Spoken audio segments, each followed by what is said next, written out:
皆さんこんにちは。アニコと言います。ポリコと申します。今回紹介するのはこちら。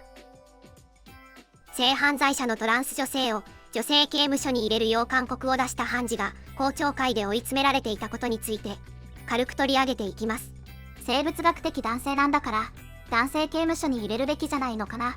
ましてや性犯罪者ってなると女性受刑者の安全が脅かされるリスクが上がるのは当然だわ。そうですね。クルーズ議員とケネディ議員はまさにそこを詰めています。ちなみにその判事の方の名前はサラ・ネットバーン。バイデン大統領がニューヨーク州南部地区連邦地裁へと指名した人物ですね。そういうことなのね。どういう公聴会だったのか私も気になってきたわ。じゃあ早速見ていこう。お願いするわ。 Judge Netburn, I was looking at your resume. You went to Brown University, is that right? I did. And then you went to law school in California, That's correct. and you've worked for the Brennan Center, I interned. I was a law student Justice. intern. And you are a political activist, aren't you? I am not. I'm a sitting United States magistrate judge. Okay, all right. Do you remember an inmate named William McLean, also known as July Justine Shelby? Yes, I know who you're referring to. Okay. Mr. McLean raped a child, didn't he? 30 years ago, the petitioner in the habeas case before me, Did he rape a child? he pled guilty to that crime. Yes, it's abhorrent. And then he raped a 17, he raped a little boy, right? I believe that's correct. I believe he pled guilty to two then acts he- of sexual and then he- violence. And then he raped a 17-year-old girl, right? Again, this case was handled by the state court in Indiana, but I I'm believe just asking you the facts. I believe- Don't stall on me now. Did he rape a 17-year-old girl or not after raping a 9-year-old boy? I believe that's what he pled guilty to. Okay, and then he went to prison, didn't he? Yes, the petitioner was. And then he came out and he sent child, basically adults, little children, to another sex offender. And he was sent back to prison, right? The petitioner pled guilty to Was one. he sent back to prison? Well, that case was in the federal system, so. Was he sent back to prison? Yes, this time to federal prison. Thank you. And then he decided to transition, and he became a female and started going by July Justine Shelby. Is that right? Yes. And Ms. Shelby said, I don't want to go to a male prison. I want to go to a female prison. And the Board of Prisons said, what planet did you parachute in from? You're going to a male prison with this kind of record. And you sent him to a female prison, didn't you? You said that the Board of Prisons was trying to violate Ms. Shelby, former Mr. McLean's constitutional rights, didn't you? I issued a report and recommendation to the district judge recommending that the district judge transfer the petitioner to a women's facility. The district judge adopted that You said the Board of recommendation. Prisons was trying to violate Ms. Shelby's, Mr. McLean's constitutional rights, didn't you? So I based my decision on the facts that were presented to me in the record But evidence. it wasn't that your ruling? I recommended finding that under Estelle versus Gamble. Why won't you admit that was your ruling? Are you ashamed of it? I'm not. I'm answering the question. I applied Estelle versus But Gamble. was that your ruling? My recommendation was that the petitioner's serious medical needs were being denied by keeping her in a men's facility. A violation of the Eighth Amendment, right? That's correct. Okay. And how big was Ms. Shelby, Mr. McLean? I don't have a specific recollection. Your colleague just suggested that she was was more than 6'2"? 6 feet tall. And you told the Board of Prisons, well, she'll be okay. The other women in the female prison will be okay because it's only hypothetical that Ms. Shelby, Mr. McLean would reoffend again after he's already a 9-year-old boy and a 17-year-old girl and has been sending child through the mail. You said there's no chance he'll reoffend again. Did you say that? Senator Kennedy, I based my decision on the record. But am I evidence. right? Did you conclude that? I don't have a specific recollection of that. I did recommend that after finding a constitutional violation. What were you thinking in saying it's only hypothetical that she would reoffend? The facts of the case were that the petitioner had last engaged in a contact offense 30 years ago. The petitioner had not engaged in any contact offense. In addition, the medical evidence made clear that for the last 5 years, the petitioner was sober and hormonally entirely a female, and there was no evidence. The Board of Prisons didn't agree with you. I'm not going to run out of time here. You're really a political activist, aren't you? I am not, sir. But your record demonstrates otherwise. I disagree. I apply the law to the facts and come to a fair decision. All of my decisions that have been appealed, particularly this one, the district judge adopted my report and recommendation in full, and the government did not move for a stay of the decision.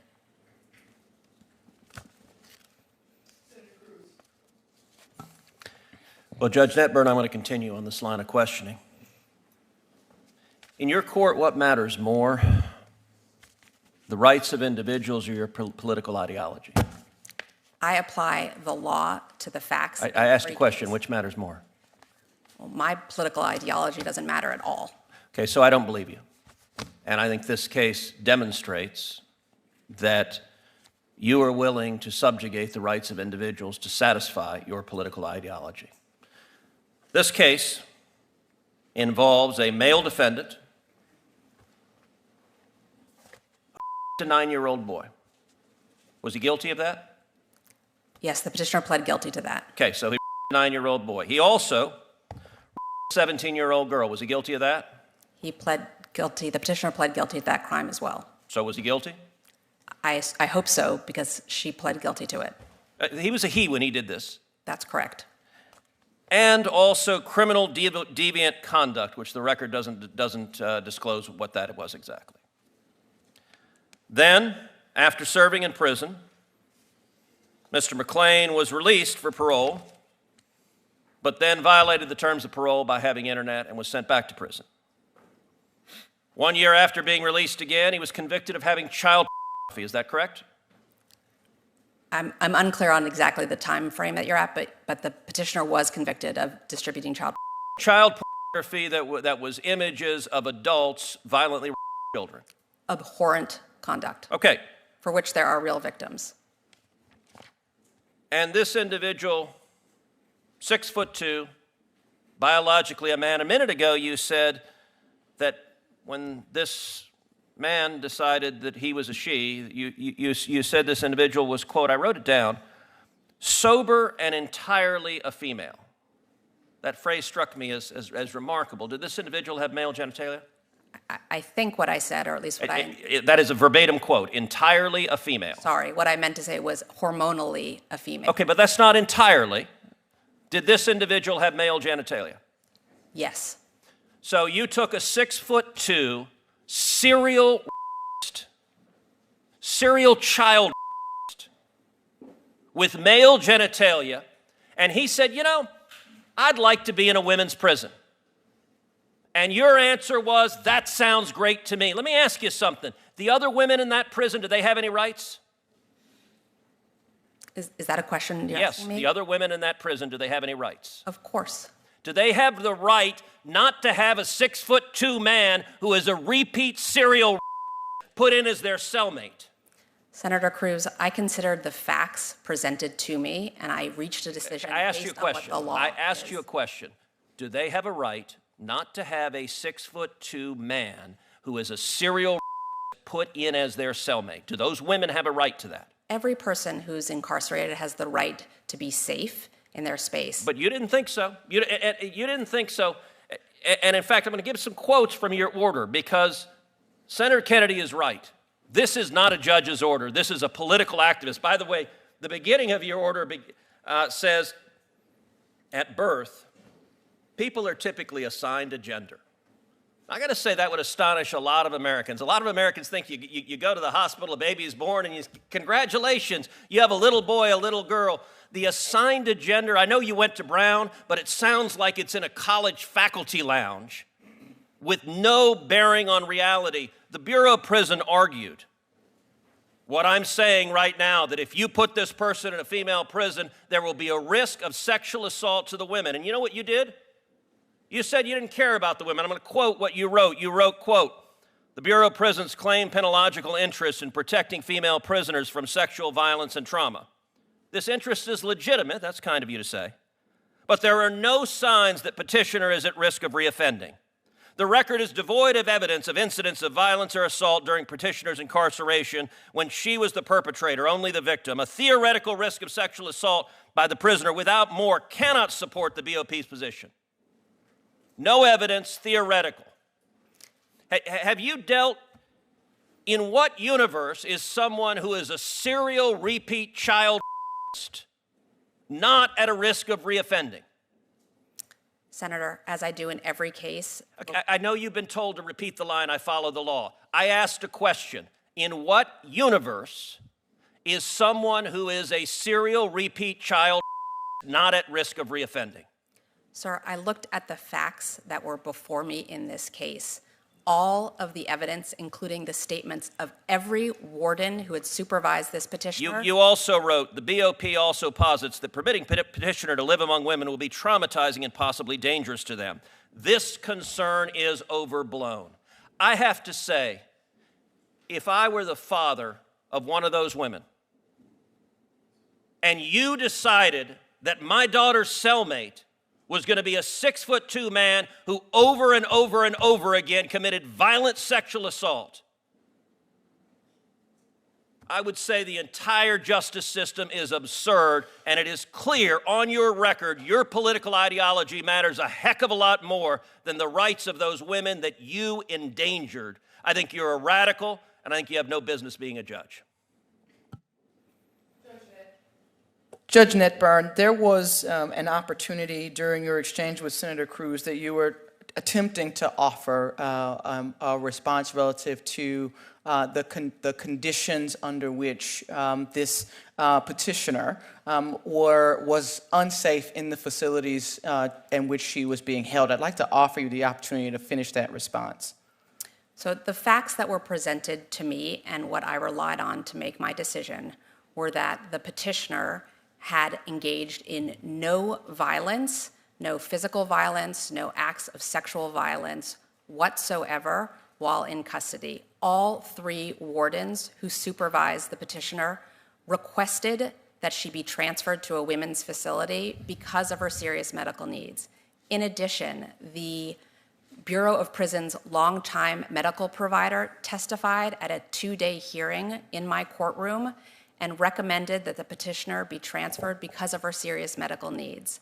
And the last thing I'll say is that the Transgender Executive Council, which is the body that makes decisions on behalf of transgender transfer requests within the Bureau of Prisons, never said that the petitioner could not be transferred, and never, ever said that she couldn't be transferred because of any risk of violence. What the Transgender Executive Council repeatedly said in denying the request was simply that she needed to maintain her hormone levels. That was the repeated justification for the denial of transfer. But the petitioner had reached full female hormone levels before even being incarcerated.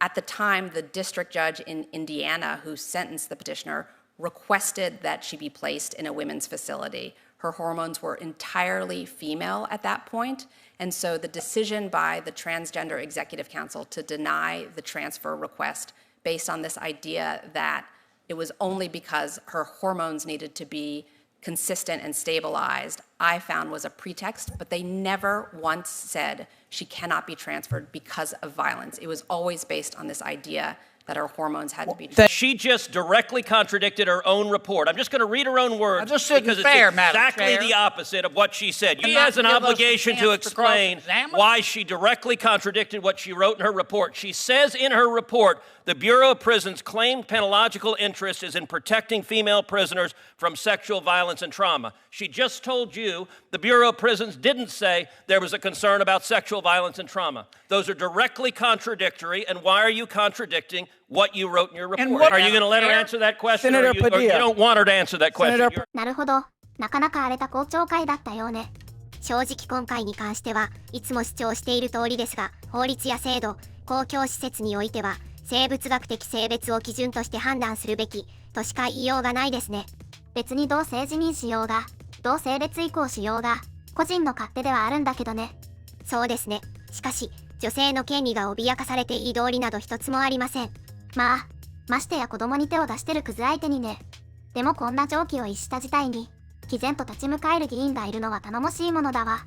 そうですね。日本でこんなナンセンスなことが起きることがないよう、祈るばかりです。そうね。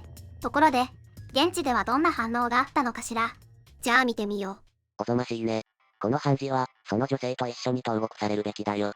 これ見てて、計り知れない怒りを感じたのって私だけじゃないよね。ここまで吐き気を催すことがあっただろうか。アメリカは一体、どこまで落ちてしまったんだろう。この女性は、司法制度のいかなる地位にもつくべきじゃないよ。活動家と大差ないこの判事にも責任を負わせるべきだ。この判事が、男性の暴力的な性犯罪者を生物学的女性と一緒の刑務所に入れた事実は、彼女が活動家第一主義者であることを十分に物語ってると思うよ。その犯罪者は女性じゃなくて、男性なんだから。